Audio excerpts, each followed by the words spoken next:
The sound came first, a deep, metallic groan, echoing through Black Dolphin Prison like the shifting of a buried giant. Bolts slid back, ancient hinges screamed. In that moment, guards froze where they stood. Weapons raised but utterly useless against the impossible truth unfolding before them. The inner isolation wing was unlocking itself. This wing, it wasn't on any public schematics. It didn't officially exist. It was the place where prisoners deemed too dangerous even for the horrors of Black Dolphin were quietly erased. Their names scrubbed from records, their deaths signed, stamped, and filed away forever. Major Elena Morozova felt the weight of it press against her chest. A suffocating dread. This place, she whispered, her voice barely audible. It was never meant to open. The warden, Volkov, a man who once seemed unbreakable, suddenly looked older, smaller, because no one, he rasped, was ever meant to leave it alive. Inside the newly opened wing, the lights flickered on one by one, revealing a long, sterile corridor lined with reinforced steel doors. Each door bore no name, no number, just a single, ominous black mark, the Dolphin. The guards moved cautiously, their boots echoing against the concrete, every instinct screaming at them to retreat, to run. They reached the final door at the end of the hall. It stood open. Inside, the cell was immaculate. The bed was perfectly made. The sink was bone dry. There were no signs of a struggle, no evidence of a breakout. But on the wall, written carefully in charcoal, was a timeline. A web of dates, names, transfers, and deaths. And at the very center of it all, one name stood out: Viktor Sokolov. Not as a prisoner, but as an observer. "He's been studying us," Morozova said, the horrifying realization dawning on her. 4 years.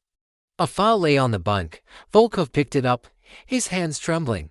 Inside were classified orders, each one bearing his own signature. Orders approving experimental inmate labor programs. Orders authorizing temporary administrative assignments. Orders declaring inmates dead without ever producing a body.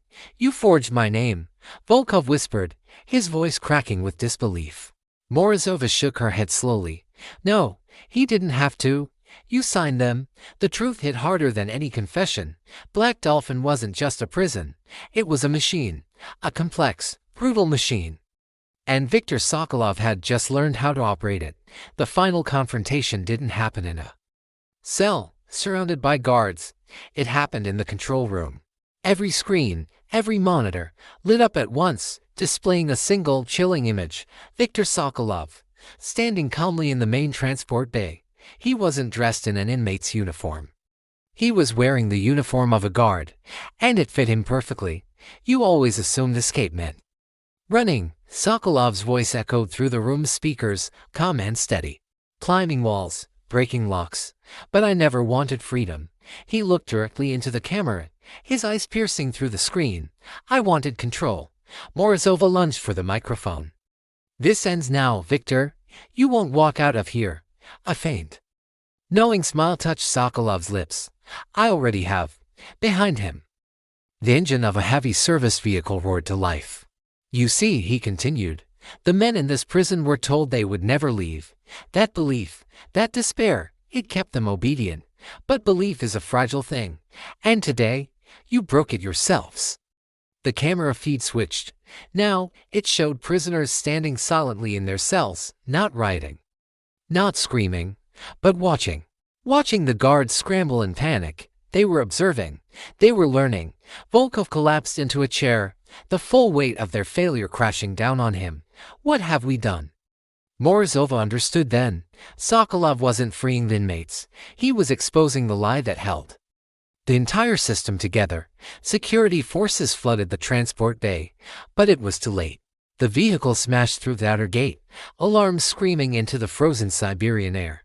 Gunfire echoed uselessly as the swirling snow swallowed everything. By the time the helicopters lifted into the sky, Viktor Sokolov was gone.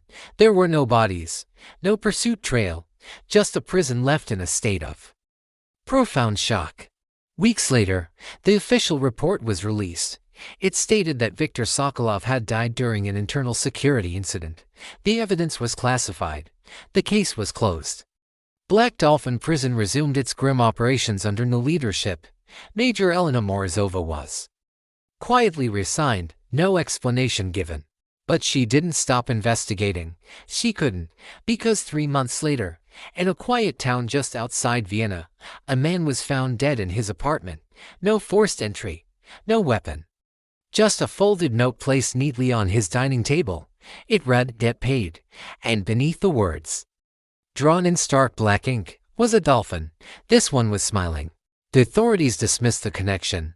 Different country, different method. It was a coincidence, but Morozova knew better. She stood in her apartment that night, staring at her phone as a message arrived from an unknown number.